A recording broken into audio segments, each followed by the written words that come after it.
Hi folks, doing? Here of None here with their Mundus Minute on June 26, 2020. News, Luxury Merchant, and Golden Merchant stuff, all in a few minutes. So first up in the news, Midyear Mayhem is back, and you're going to be able to participate now until July 7th at 10 a.m., getting double experience and double AP rewards in Imperial City, Cyrodiil, and doing Battlegrounds. On top of that, you're also going to get a gift coffers, which you can open up and get more Telvar, various motifs, and other good items relating to PvP.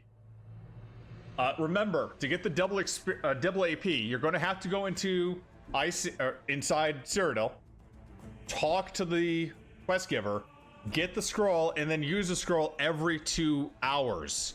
If you don't do this, you're not going to get it, and you're going to be like, where's all my AP? Why are people getting so much more than me?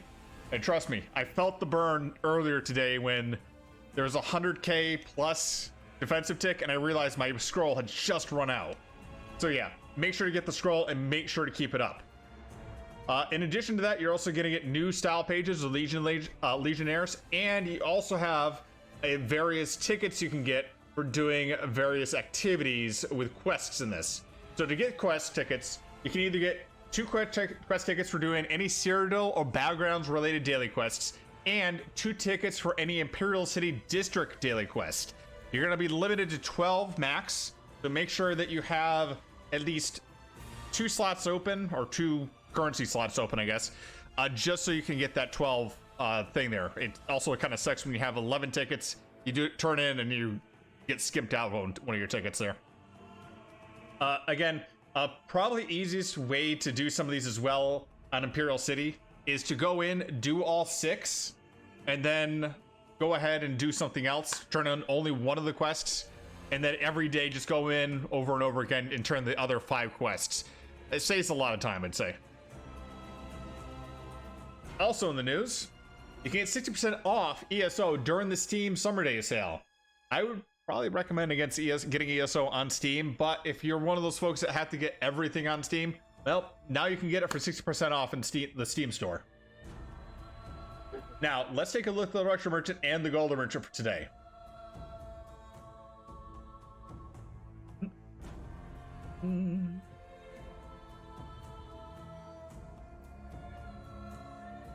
So first up on the Luxury Merchant here, Brotherhood Candle, Brotherhood Stained Glass Window, which is a really nice piece.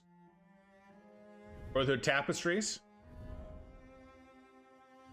Door, Sweet Mother, but it doesn't actually open or do anything really. Hourglass Pedestal. And Stand. Actually kind of fitting that we're having Midyear Mayhem and we have kind of Assassin Guild stuff here in the Luxury Merchant. Of all these, I would definitely recommend picking up the stained glass window of all, if you're going to get anything out of this. The door's kind of nice, but I just wish it was animated. Now, on the Golden Merchant today, there's a lot of stuff. Like, any PvP set right now is on sale, but only the necklaces. That includes Afflicted, Elysian, Battalion Defender, Battlefield Acrobat, Curse Eating, Deadly Necklace, Eagle-Eyed Necklace, Ebony Necklace, which is actually a dungeon set, but for some reason they included it with this one. Indomitable Fury, Lecky's Necklace, Marksman, Nexus of Amalexia, Nexus of Alteration, Ancient Grace, Beckoning Steel, Cyrodiil's Crest, Cyrodiil's Light, Cyrodiil's Ward, Elfbane, Vasal's Guile, Fury, Imperial Wrath, Hind's Kiss, Archmage, Desert Rose, Hawkeyes, Heartland, Juggernaut, Morong Tong, Potentates, Potatoes, Sentry, Shadowwalker, Swift, Valiant, Transmutation, Vengeance Leech, Vicious Death, Ravaging, Anguish, Spell Strategist, and Steadfast Heroes. I'm not going to go over all of these. There's a lot here, and some of them are bad, some of them are good. Some of them I would recommend, at least, because that's why some people come in here. For the ones I would recommend looking at, Curse Eating is an interesting one. You can probably get it in purple. Oh, that's not the right one. There it is. But it removes 3 negative effects every 8 seconds on per target. So it's an interesting one for healers to use. Deadly Necklace, interesting one to use for any type of dot class, and looking at use stamina DKs. And, you know, if you're going to be working a lot on dots, it's interesting to use. More of a PvE type set, though. Ebony works really well for any type works well for any tank type characters. Lecky's Necklace, which is a source of major evasion, which you have other sources out there, but if you're a solo player and you go into some nasty AoE, some people use it. I think there's other ways you can get it, but it's just saying other people use it. Elfbane. Elfbane is used for a lot of PvE DKs. Now would be a good time to get in gold so you don't have to upgrade stuff. Fury. Really nice set for most stamina builds who are trying to solo. Basically, you get hit a bunch of times and you get a bunch of damage. So I do recommend having an add-on so you can track how much weapon damage and when this hits this max point.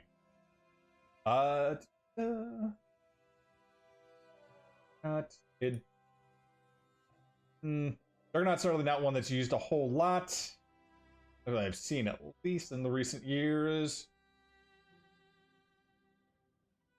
Transmutation, which was more popular previously before they did the critical change. However, some folks still use it a bit. Vicious Death, definitely used in PvP, even with its reduced range here for 4 meters. That 19k damage with flame damage there, still really nice if you can get people close together. Ravaging, still used by both PvEers and PvPers who know how to use it right. And Spell Strategist, which is an interesting one, which gives you some extra damage on single targets. Anyways, I'm here with None. That's the Mundus Minute. See y'all on Tamriel.